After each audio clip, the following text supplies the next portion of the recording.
Révéler son homosexualité en France en 2024 peut encore s'avérer brutal. La candidate du nouveau Front populaire au poste de première ministre en a fait l'amère expérience. En dévoilant le 6 août dans Paris Match être mariée à une femme, Lucie Castet s'est exposée une violente vague d'homophobie sur les réseaux sociaux. Certains comptent à plusieurs milliers d'abonnés n'hésitant pas à ironiser ou à moquer cette information. Mais les reproches sont aussi venus de certaines personnalités politiques.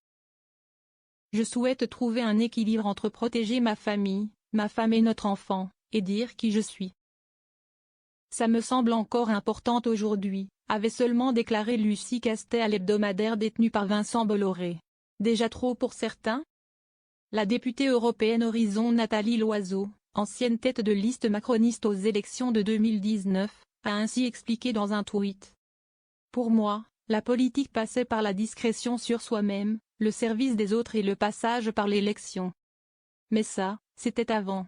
Je dois être très old school. Ou homophobe? Questionne en réponse Sandrine Rousseau.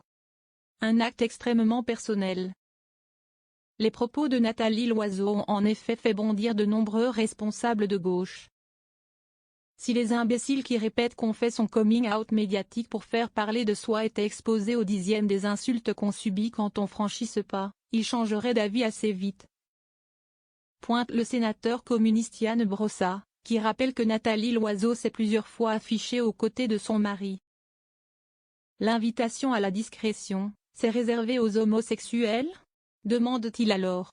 Le coming out est un acte extrêmement personnel, dont le choix ne revient qu'à la personne concernée elle-même, estime aussi l'adjointe écolo à la mairie de Paris David Béliard.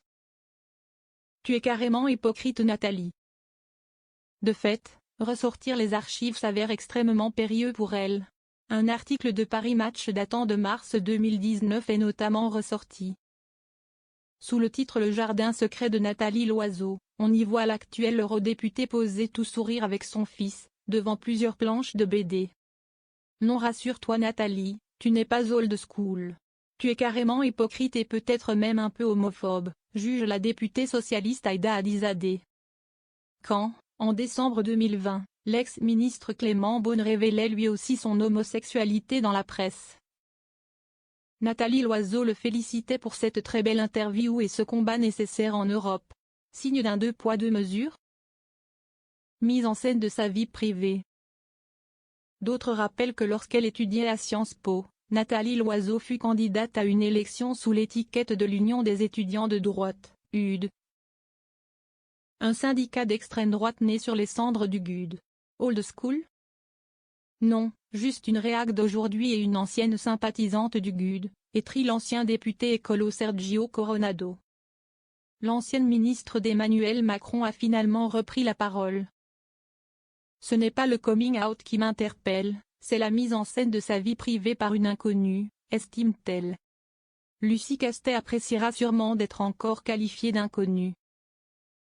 Quant aux comparaisons avec Clément Beaune, Gabriel Attal, Stéphane Séjourné ou Olivier Dussopt, eux-mêmes publiquement homosexuels, Nathalie Loiseau s'offusque, ils ont été élus. Ils n'ont pas fait de leur intimité une manière d'entrer en politique. Une manière de répondre. Sans vraiment répondre.